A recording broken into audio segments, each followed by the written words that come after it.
দাবি আদায় নামে আন্দোলনে চাপে রাখা হয়েছিল অন্তর্বর্তী সরকারকে। অভিযোগ, সাবেক উপদেষ্টাদের গণভোট নিয়ে বিএনপির মনোভাব আগে প্রকাশ পেলে ভিন্ন হতো রাজনৈতিক প্রেক্ষাপট। একটা আন্দোলনে তো আমরা তো প্রায় হাজারখানেক 5 থেকে 600 আন্দোলন দেখেছি এবং আমরা তখন টের পেয়েছি যে এটার পেছনে ডিফারেন্ট প্রেশার গ্রুপ আছে। অনেক সময় আমরা সচিবালয়ে দেখতাম যে আমরা 5টা বেজে গেছে, বেরোতে পারছি না কারণ নিচে আন্দোলন হচ্ছে। এখন সবার আন্দোলন কি মিটমাট হয়ে গেছে?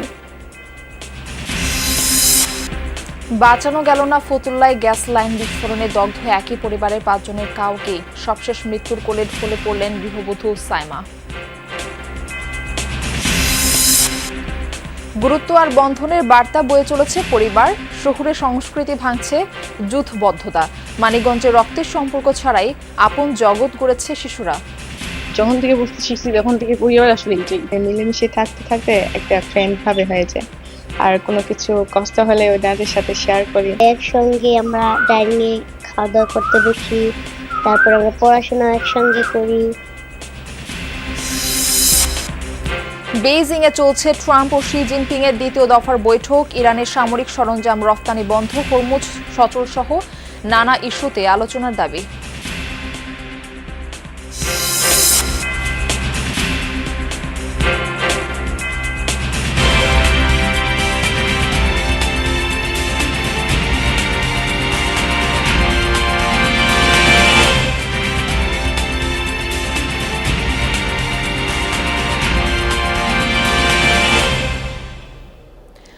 আমন্ত্রণ জানাচ্ছি যমুনা নিউজে। আপনাদের সঙ্গে থাকছি আমি মারফি রহমান। এতক্ষণ শিরোনাম দেখছিলেন।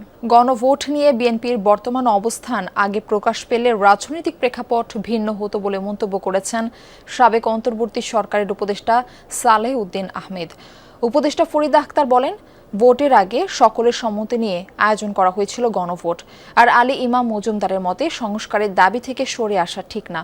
1.5 বছরে বিভিন্ন দাবি আদায়ের আন্দোলনে রাজনৈতিক ইন্ধন ছিল বলেও মনে করেন এই উপদেষ্টারা। তাদের সঙ্গে কথা বলেছেন সহকর্মী রাসেল আহমেদ। বিসমিল্লাহির রহমানির রহিম। ভিন্ন এক পরিস্থিতিতে 2024 সালে দায়িত্ব নেয় ডক্টর মোহাম্মদ ইউনূসের নেতৃত্বাধীন অন্তর্বর্তী সরকার। বিভিন্ন পেশা ও ছাত্র প্রতিনিধির সমন্বয়ে গড়া পরিষদ দায়িত্ব পালন করে 19 মাস। পরে তারা গেছেন নিজ নিজ পেশা বা লেখালেখিতে। প্রায় সবাই দেশে আছেন নিজ বাসা বা পুরনো কর্মস্থলে। জুলাই অভ্যুত্থানের পর নির্বাচন, বিচার ও সংস্কারের দাবি ছিল ছাত্র জনতার। ওই দায়িত্ব কতটা পালন করতে পেরেছে অন্তর্বর্তী সরকার? সাবেক 3 উপদেষ্টার মতে শুরু থেকেই দাবি আদায়ের আন্দোলনের নামে চাপে রাখা হয় অন্তর্বর্তী সরকারকে। জামাতে বলছে আপনারা দিয়ে দেন, অ্যাটলিস্ট রোজার পরে দিয়ে দেন, কিন্তু বিএনপিতে বলছে ডিসেম্বরে দিয়ে দেন স্ট্রংলি, এবং তারা বলছে আমরা আন্দোলন করব। এবং আমরা টের পাচ্ছিলাম যারা প্রেশার ক্রিয়েট করবে এবং নানা রকম অস্থিরতা দেখছেন। ওইটা যে ডেইলি একটা আন্দোলনে তো আমরা তো প্রায় হাজারখানেক 5 থেকে 600 আন্দোলন দেখেছি এবং আমরা তখন টের পেয়েছি যে এটার পেছনে ডিফারেন্ট প্রেশার গ্রুপ আছে। অনেক সময় আমরা সচিবালয়ে দেখতাম যে আমরা 5টা বেজে গেছে, বেরোতে পারছি না কারণ নিচে আন্দোলন হচ্ছে। এখন সবার আন্দোলন কি মিটমাট হয়ে গেছে? তো ওইটা যে একটা চাপে রেখেছে অন্তর্বর্তী সরকারকে। আমরা 25-এরও মাঝামাঝি সময় এসে যে খুব আরামে কাজ করতে পেরেছে তা কিন্তু না। তো সেই অর্থে আমাদের কাজ করার সময়টাও খুব বেশি ছিল না। গভর্নেন্স ভেঙে পড়েছিল, সচিবদের বেশ কিছু পালিয়ে বেড়াচ্ছিল, কিছু পালিয়েও গেছে দেশ থেকে। ঠিক তেমনভাবে আপনার বাংলাদেশ ব্যাংকে গভর্নর পালিয়ে গেছিলো। তো গোটা স্ট্রাকচারটাকে দাঁড় করে এটা ইয়ে করাটা খুব সোজা জিনিস ছিল না। ভুলভ্রান্তিও ছিল, সমস্ত কিছু ছিল। তার মধ্যে দিয়ে কিন্তু আমরা চেষ্টা করেছি, যতটা সম্ভব ডেলিভার করেছি। জুলাই সনদ হলেও এখনও গণভোট নিয়ে বিপরীত অবস্থানে সরকার ও বিরোধী দল। সংস্কারের নামে নির্বাচন ঠেকানোর শঙ্কা করেছিলেন বলে সংসদে জানিয়েছিলেন স্বরাষ্ট্রমন্ত্রী। তবে কি আরও দীর্ঘ সময় থাকতে চেয়েছিল অন্তর্বর্তী সরকার? নির্বাচন না দেওয়ার কোনো সুযোগ ছিল না এবং কোনো পরিকল্পনাও ছিল না। এখানে কেন যে ওনারা এখন এটাকে অজুহাত হিসেবে, আমি বলবো যে এটাকে অজুহাত হিসেবে নিচ্ছেন, প্রতিশ্রুতি ভাঙছেন কেন, এটা আপনাদের কাছে উত্তর দিতে হবে না? এই কথাটা তো খুব দায়িত্বশীল গণমুখী কথা হতে পারে না। আমার ধারণা যতটুকু সম্ভব তারা ঐক্যমত্যে পৌঁছাতে চেষ্টা করবে এবং তারা কোথাও না কোথাও একটা জায়গাতে পৌঁছাতে পারবে। গণভোটটা যে হয়েছে, জুলাই সনদ যেটাকে বলা হয়, সেই জুলাই সনদের মধ্যেও কিন্তু তাদের কতগুলি ক্ষেত্রে তাদের ভিন্ন মত ছিল। আমরা যদি টের পেতাম বা ছাত্র যদি টের পেতো যে এটা সনদ হবে টবে না, যে ওটা দিনের পর দিন মিটিং করলো, এগুলো সব লোক এখানেও মিটিং যদি মনে করতো তখন তো ডেফিনেটলি সিনারি অন্যরকম হতো। বিদায়ের দুদিন আগে মার্কিন বাণিজ্য চুক্তি প্রসঙ্গে ফরিদা আক্তার বলেন, এটি হওয়ারই ছিল। চুক্তির সময় নির্ধারণেও হাত ছিল না সরকারের। উচ্চ ট্যারিফ থেকে বাংলাদেশের রপ্তানি বাঁচাতে ওই সিদ্ধান্ত নিয়েছিল ইউনূস সরকার। অন্য সবকিছু বাতিল করলো, আপনার এই চুক্তিটা তো বাতিল করছে না। বিরোধী দলও বলতেছে বাস্তবতার নিরিখে এটাকে দেখতে হবে। কিসের বাস্তবতা? প্রেক্ষাপট বদল হওয়ায় রাজনৈতিক সরকার চুক্তি বাতিল করতে পারে বলে মন্তব্য করেন সাবেক উপদেষ্টা। অনেকে বলতে আপনারা 5 বছর থাকেন না। রাসেল আহমেদ, যমুনা নিউজ, ঢাকা। গত 24 ঘন্টায় হাম ও উপসর্গে সিলেট এবং ময়মনসিংহে আরও 2 শিশুর মৃত্যু হয়েছে। প্রাদুর্ভাব শুরু থেকে এখন পর্যন্ত সিলেটে প্রাণ গেছে 32 জনের। গত 24 ঘন্টায় উপসর্গ নিয়ে হাসপাতালে নতুন রোগী ভর্তি হয়েছেন 64 জন। বর্তমানে জেলার বিভিন্ন হাসপাতালে ভর্তি থাকা রোগীর সংখ্যা 311। ময়মনসিংহে হামের উপসর্গ নিয়ে প্রাণ গেছে 1 শিশুর। গত 24 ঘন্টায় ময়মনসিংহ মেডিকেল কলেজ হাসপাতালে নতুন রোগী ভর্তি হয়েছেন 23 জন। এছাড়া অন্যান্য বিভাগের হাসপাতালেও উপসর্গ নিয়ে রোগী ভর্তি বাড়ছে। কোথাও কোথাও আইসোলেশন ওয়ার্ডে শয্যা সংকটে মেঝে ও বারান্দায় রেখেই চলছে চিকিৎসা। এতে একদিকে যেমন বাড়ছে সংক্রমণের ঝুঁকি, অন্যদিকে বাড়ছে রোগীদের ভোগান্তিও। রাজধানীর হাম পরিস্থিতি সম্পর্কে জানাতে মহাখালীর ডিএনসিসি হাসপাতাল থেকে আমাদের সঙ্গে যুক্ত হচ্ছেন সহকর্মী আহমেদ রেজা। রেজা, হাসপাতালে রোগীর চাপ এখন কেমন দেখছেন? চিকিৎসকরা কি বলছেন? মারফি, হাসপাতালে তো রোগীর চাপ আছে এবং আজকে আপনি জানেন যে শুক্রবার ছুটির দিন, সেই শুক্রবার ছুটির দিনেও কিন্তু চাপ আছে। অর্থাৎ আমি এই মুহূর্তে রয়েছি মহাখালীর ডিএনসিসি কোভিড-19 যে বিশেষায়িত হাসপাতালটি রয়েছে সেই হাসপাতালে। সেখানে সকাল থেকে কিন্তু রোগী আসছিল। আমরা যখন ঢুকছিলাম তখনও 3 থেকে 4 জন শিশু, হাম আক্রান্ত শিশু, তাদেরকে ভর্তি করা হয়েছে এই শিশু ওয়ার্ডে ডিএনসিসির এই হাসপাতালটিতে। মূলত সেই যে সংখ্যা সেটি ক্রমান্বয়ে বাড়ছে এবং আমরা যেই খবরাখবর বেশ কয়েকদিন ধরে প্রচার করছিলাম মূলত যে হামের প্রকোপ যেই সারা দেশে এবং প্রাদুর্ভাব সারা দেশে যেভাবে বাড়ছে সেটি আসলে শঙ্কা এবং উদ্বেগজনক এবং আতঙ্ক জাগানিয়া তো বটেই। সেটির পরিপ্রেক্ষিতে কিন্তু যে হামের প্রাদুর্ভাব এখনো সেটি কমেনি, বরং সেটির এখনো মাত্রা ছাড়াচ্ছে এবং সেটি রাজধানীর থেকে দেশের বিভিন্ন প্রান্তে ছড়িয়েছে।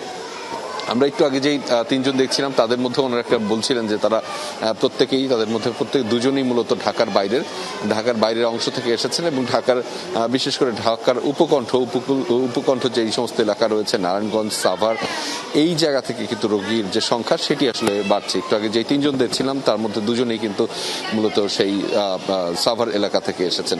সেখানেও কিন্তু আস্তে আস্তে রোগীর সংখ্যা সেটি বাড়ছেন। তবে হাসপাতাল থেকে গত কয়েকদিন ধরে একটি তথ্য কিন্তু জানানো হচ্ছে, আপনি জানেন মারফি, যে গত 20 তারিখ থেকে যেহেতু হামের টিকা চালু করা শুরু হয়েছে এবং সেটি 3 সপ্তাহ প্রয়োজন শিশুদের মধ্যে ইমিউনিটি বুস্ট আপের জন্য, ফলে সেটি কিন্তু এখন কার্যকারিতা শুরু হয়েছে এবং সেই কার্যকারিতার ফলে অর্থাৎ এই মাসের শেষ নাগাদ হামের যে প্রকোপ বা কিংবা প্রাদুর্ভাব বা যেই উদ্বেগজনক পরিস্থিতি রয়েছে সেটি আসলে কমার খানিকটা সম্ভাবনা দেখছেন, এমনটা মনে করছেন আসলে এখানকার চিকিৎসকরা। মারফি। রেজা, আপনাকে ধন্যবাদ আমাদের সঙ্গে যুক্ত হবার জন্য। নারায়ণগঞ্জের ফতুল্লায় বাসায় গ্যাস লাইন বিস্ফোরণে দগ্ধ একই পরিবারের 5 জনের কাউকেই বাঁচানো গেল না। স্বামী সন্তানদের পর মৃত্যুর কোলে ঢলে পড়লেন গৃহবধূ সাইমা। সকালে জাতীয় বার্ন ইনস্টিটিউটে চিকিৎসাধীন অবস্থায় মৃত্যু হয় তার। এর আগে একে একে প্রাণ হারান মোহাম্মদ কালাম এবং তার 3 সন্তান মুন্না, মুন্নি ও কথা। এর আগে গত 10 তারিখ ফতুল্লার ভুইগড় গিরিধারা এলাকায় 8তলা ভবনের নিচতলার ফ্ল্যাটে বিস্ফোরণ হয়। দগ্ধ পরিবারের 5 জনকে উদ্ধার করে বার্ন ইনস্টিটিউটে ভর্তি করে স্থানীয়রা। গ্যাস লাইনের লিকেজ থেকে দুর্ঘটনার সূত্রপাত বলে জানায় ফায়ার সার্ভিস। নেত্রকোনার কমলাকান্দায় গড়াডোবা হাওরে ফসল রক্ষা বাঁধ ভেঙে পাহাড়ি ঢলের পানি ঢুকছে। নতুন করে প্লাবিত হয়েছে বড়কাপন ও পোগলা ইউনিয়নের মেদাবিল ও সুনুই সহ কয়েকটি হাওরে। পানি উন্নয়ন বোর্ডের নির্বাহী প্রকৌশলী সাখাওয়াত হোসেন জানান, হাওরের বড় ফসল কাটা প্রায় শেষ পর্যায়ে থাকায় বাঁধটি ভেঙে গেলেও তেমন ক্ষতি হবে না কৃষকের। তবে হাওরের উঁচু এলাকাতে কিছু ফসল থাকায় তা দ্রুত কাটার পরামর্শ দেওয়া হয়েছে। বৃহস্পতিবার বিকেলে বড়কাপন ইউনিয়নের কেশবপুর এলাকার কামাউরা স্লুইস গেটের পাশে বাঁধটি ভেঙে যায়। খবর পেয়ে এলাকাটি পরিদর্শন করেন নেত্রকোনা ১ আসনের সংসদ সদস্য ও সংসদের deputy speaker barrister Kaiser Kamal সহ পানি উন্নয়ন বোর্ডের কর্মকর্তারা।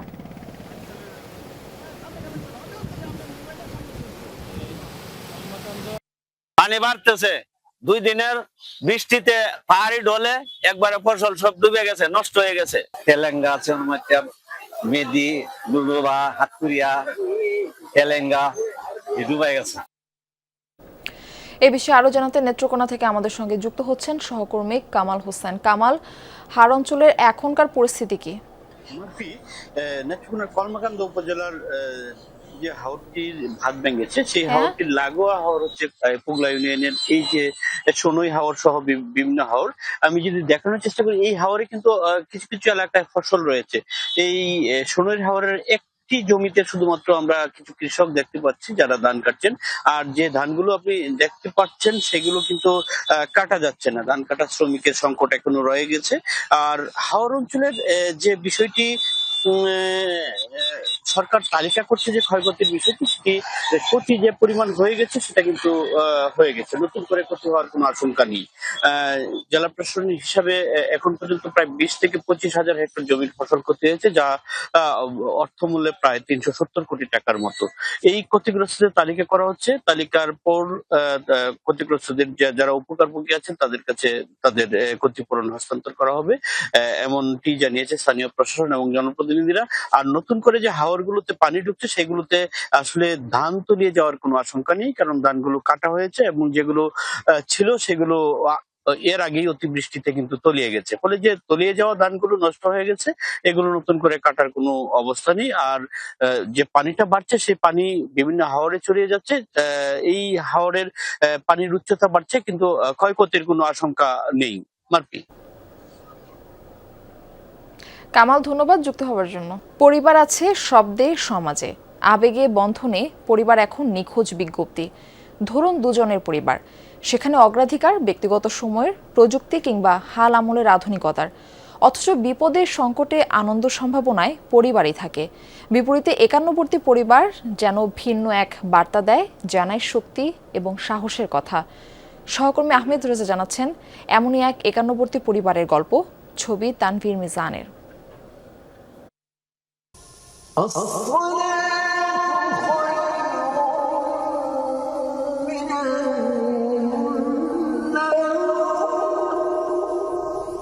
ছয় দশকের সংসার জীবন, প্রতিদিনের সকালটা নামাজ দিয়েই শুরু করেন ৭৮ বছরের আনোয়ারা বেগম।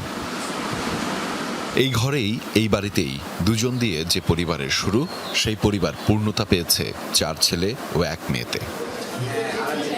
গল্পের শেষ এখানেই নয়, সেই ছেলেমেয়েরও পরিবার হয়েছে। আনোয়ারা বেগম পেয়েছেন নাতি নাতনি, এখন নাতি নাতনিরও পরিবার আছে। সময়ের পরিক্রমায় আনোয়ারা বেগমের এখন পুতিও আছে। দীর্ঘ 60 বছরের সংসার জীবনের শেষ বেলায় হারিয়েছেন স্বামীকে। এখন এক এক করে বড় হওয়া পুরো পরিবারকে আগলে রেখেই চলছেন নিরন্তর। নাতি রয় করে, বড় নাতি করে, ছোট ডায় করে, দাদু তুমি খাইছ, হ্যাঁ তুমি কাজ করো না, তুমি বসে বসে থাকবে, নামাজ পড়বা, কারণ আমার বাচ্চারা দেখাশোনা করবো। এক ছাদের নিচে একান্নবর্তী পরিবার হিসেবেই বাস এখানকার সদস্যদের। আনোয়ারা বেগমের ছেলেমেয়েরাও মা বাবার গড়া পরিবারকে ভাঙতে চাননি, এগিয়ে নিয়েছেন শ্রদ্ধা, ভালোবাসা আর ঐকতানে। আগেকার ট্রেডিশনটা বা আমরা যেইভাবে লাইফ লিড করছি আর এখনকার নতুন প্রজন্মের মধ্যে তা না, কিন্তু আমার ফ্যামিলিতে ওরা একটু ব্যতিক্রম। ওরা সব ব্যাপারে শেয়ার করে এবং পাশে থাকার, সাথে থাকার, একসাথে থাকার চেষ্টা করে। ভিন্ন মত থাকে, মান অভিমান থাকে, কখনো রাগারাগি হয়, কখনো কথা কাটাকাটি হতে পারে, কিন্তু দিন শেষে আমরা সবাই এক। আমার বাবা চাইতেন যে আমরা সবসময় একসাথে থাকি। আসলে একসাথে থাকার যে আনন্দটা, এটা যারা থাকে তারা বুঝতে পারে, এবং তাদের মধ্যে কোনো ভয় থাকে না। কেউ অসুস্থ হোক, অথবা কোনো বিপদ হোক, কেউ না কেউ থাকে। প্রজন্মের সারথি হিসেবে তাদের সন্তান আঞ্জুমও চায় সেই রেওয়াজ ধরে রাখতে, যেন কোনোভাবেই ছিন্ন না হয় এই বন্ধন। সাথে আছে তারও পরের প্রজন্ম। পরিবারের বন্ধন রক্ষায় সামিল মিলেনিয়াল, জেনজি এবং আলফা জেনারেশন। একসাথে থাকার যে মজাটা, সেটা আমি ছোটবেলা থেকে দেখে আসছি, এক্সপেরিয়েন্স করে আসছি, এবং আমি কোনোভাবে এটা থেকে সরে যেতে চাই না। সবাই যখন থাকে বাড়িতে অনেক হই হুল্লা থাকে, অনেক খেলাধুলা হয়, অনেক জায়গায় ঘুরতে যাওয়া হয়। বউ হিসেবে এসেছিলেন ঘরে, এখন এবারেরই মেয়ে। এক পরিবারের পথ চলায় বউ শাশুড়ির যুদ্ধ নয়, আছে বোঝাপড়া, সমন্বয় এবং একসাথে থাকার তীব্র প্রচেষ্টা। যখন দেখি আমার মেয়েকে তার দাদাদের সাথে খেলে, তখন আমার কাছে খুব ভালো লাগে। তার বড় আম্মুর সাথে যখন খেলে, তখন আমার আরো খুব ভালো লাগে। এখানে আসার পর যখন সবাইকে পেলাম, আমার এত ভালো লেগেছে এই বাড়িতে আসার পরে, তখন আমার মনে হলো যে এই বন্ডিংটা ধরে রাখতে হবে। এটা খুব সুন্দর একটা বন্ডিং। পরিবার মানে শক্তি, পরিবার মানে সাহস। আধুনিক যুগের ব্যস্ততায় পরিবারের সদস্যদের দূরে না ঠেলে একসাথে এগিয়ে যাওয়ার মানে সবাই মিলে জিতে যাওয়া। আহমেদ রেজা, যমুনা নিউজ, ঢাকা। পরিবার মানে শুধু রক্তের সম্পর্ক নয়, কখনো কখনো একসাথে থাকা, যত্ন আর ভালোবাসাও গড়ে তোলে নতুন বন্ধন। এমনই কিছু শিশু যাদের জীবনে বাবা মায়ের উপস্থিতি নেই, তবুও তারা একে অপরকে আঁকড়ে ধরে গড়ে তুলেছেন নতুন এক পরিবার। আন্তর্জাতিক পরিবার দিবসে মানিকগঞ্জ শিশু পরিবার থেকে এমনই এক গল্প তুলে ধরছেন সহকর্মী BM খোরশেদ।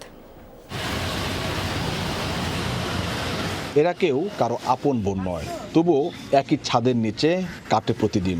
একসাথে পড়াশোনা, হাসি, খেলা আর ছোট ছোট স্বপ্ন বুনে এগিয়ে চলা, এটাই এখন তাদের পরিবার।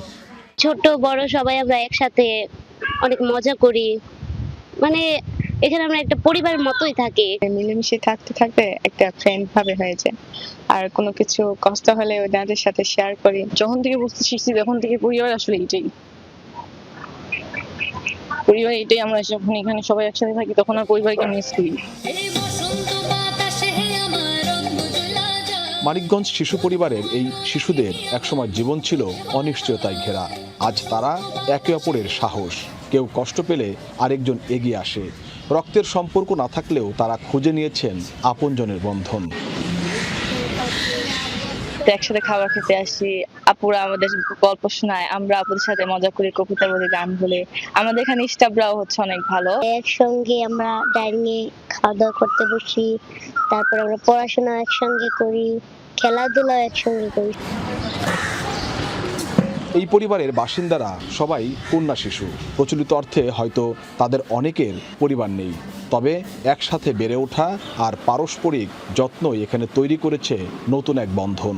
শিশুরা স্বপ্ন দেখে বড় হয়ে নিজের পায়ে দাঁড়িয়ে অন্যদের সাহস জোগানোর।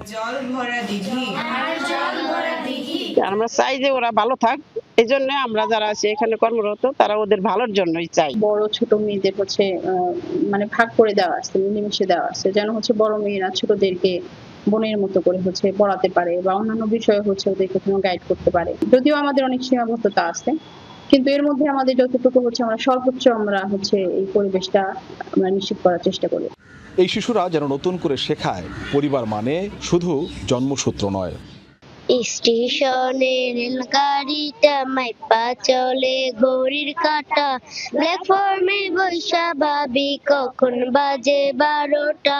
এই শিশুদের কারো সাথে কারো রক্তের সম্পর্ক নেই, তবে প্রতিদিনের হাসি কান্না আর একসাথে বেড়ে ওঠাই তাদের নতুন পরিবার তৈরি করেছে, যেখানে ভালোবাসাই হচ্ছে সবচেয়ে বড় সম্পর্ক।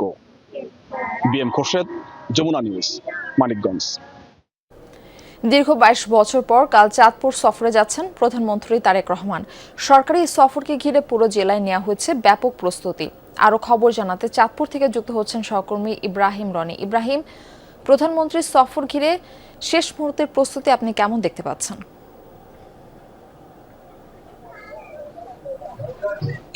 মারফি, দীর্ঘ 22 বছর পর চাঁদপুরে তারেক রহমান মাননীয় প্রধানমন্ত্রী আসছেন। এ কারণে কিন্তু জেলা জুড়ে কিন্তু ব্যাপক প্রস্তুতি চলছে। সরকারি পর্যায়ে এবং দলীয় পর্যায়ে বিএনপি থেকেও কিন্তু ব্যাপক প্রস্তুতি গ্রহণ করা হয়েছে। ইতিমধ্যে জেলায় অতিরিক্ত পুলিশ মোতায়েন করা হয়েছে। জেলায় 2000-এর বেশি পুলিশ সদস্য কাজ করছে নিরাপত্তায়। এছাড়া এসএসএফ, পিজিআর সহ অন্যান্য প্রধানমন্ত্রী নিরাপত্তায় নিয়োজিত যেসব বাহিনীগুলো আছে তারাও কিন্তু গত কয়েকদিন ধরে জেলায় এই নিরাপত্তা সহ বিভিন্ন বিষয়ে কাজ করে যাচ্ছেন। তো আমি কথা বলেছিলাম চাঁদপুরের জেলা প্রশাসকের সাথে, তিনি যেমনটি আসলে জানিয়েছেন যে জেলায় প্রধানমন্ত্রীর নিরাপত্তা নিশ্চিত করতে এবং এই সফল করতে তারা সর্বোচ্চ ব্যবস্থা নিয়েছেন। ইতিমধ্যে কিন্তু এই চাঁদপুর সরকারি কলেজ মাঠে কিন্তু মঞ্চ তৈরির কাজ প্রায় শেষ পর্যায়ে। এখানে তিনি ফ্যামিলি কার্ডের উদ্বোধন করবেন। চাঁদপুর সহ 22টি জেলায় ফ্যামিলি কার্ডের উদ্বোধন করার কথা রয়েছে। এছাড়া চাঁদপুর সদর উপজেলার মহামায়ায় তিনি বিশ্বখাল পুরো খননের উদ্বোধন করবেন। সেই সাথে কিন্তু চাঁদপুর শাহরাস্তি উপজেলা আরেকটি খাল পুনঃখননের কার্যক্রম উদ্বোধন করবেন। এর আগে কিন্তু আসার পথে তিনি কুমিল্লায় একটি পথসভা করার কথা রয়েছে। তো এই ছিল চাঁদপুর থেকে সর্বশেষ। মারফি, ধন্যবাদ আমাদের সঙ্গে যুক্ত হবার জন্য। দুই পরাশক্তি যুক্তরাষ্ট্র ও চীনের রাষ্ট্রপ্রধান ডোনাল্ড ট্রাম্প ও শি জিনপিং এর দ্বিতীয় দফার বৈঠক শেষ হয়েছে। শুক্রবার স্থানীয় সময় সকালে চীনের শীর্ষ নেতাদের বৈঠকের নির্ধারিত স্থান ঝংনানহাইয়ে হয় এই আলোচনা। বৈঠক শেষে ট্রাম্প দাবি করেছেন এই সফরে অসাধারণ কিছু বাণিজ্য চুক্তি হয়েছে। ইরান ইস্যুতেও দুই দেশের অবস্থান অভিন্ন বলে দাবি করেন তিনি। ভ্যানুতে ছিল কঠোর নিরাপত্তা বলয়। প্রবেশের অনুমতি দেওয়া হয়েছে সীমিত সংখ্যক সাংবাদিককে। এর আগে বৃহস্পতিবারের প্রথম দফার বৈঠকে ফলপ্রসূ আখ্যা দিয়েছে দুই দেশই।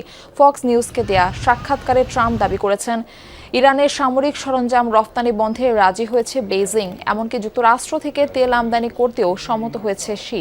এছাড়া চীন বোয়িংয়ের 200 বিমান কিনতে রাজি হয়েছে বলেও দাবি মার্কিন প্রেসিডেন্টের।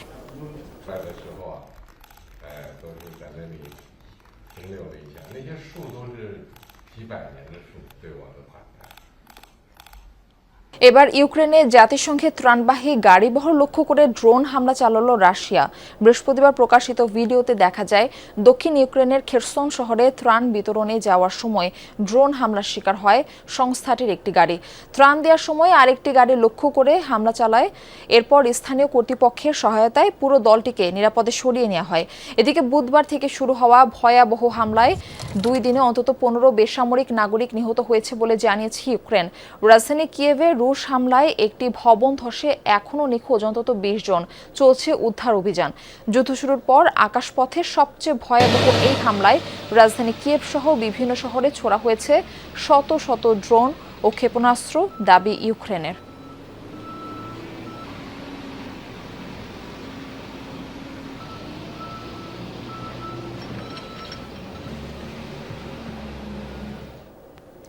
সরকার বিরোধী আন্দোলনে উত্তাল বলিভিয়ার রাজপথ। প্রেসিডেন্ট রদ্রিগো পাজের পদত্যাগের দাবিতে রাস্তায় নেমেছেন খনি শ্রমিকরা। বৃহস্পতিবার রাজধানীর লা পাজের কেন্দ্রীয় চত্বর প্লাজা মুরিলোতে প্রবেশের চেষ্টা করেন বিক্ষোভকারীরা। সে সময় পুলিশের সাথে সংঘর্ষ বাধে।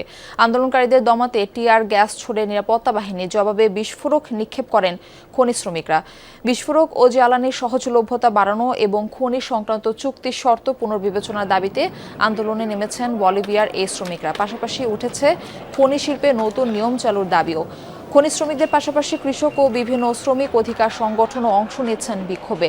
মার্কিন ডলার সংকট ও দেশীয় জ্বালানি উৎপাদন কমে যাওয়ায় আরও উত্তপ্ত হয়ে উঠেছে পরিস্থিতি। এদিকে বিরোধী পক্ষ এবং সাবেক বামপন্থী প্রেসিডেন্ট ইভো মোরালেসের বিরুদ্ধে বিক্ষোভ উস্কে দেওয়ার অভিযোগ তুলেছে প্রশাসন।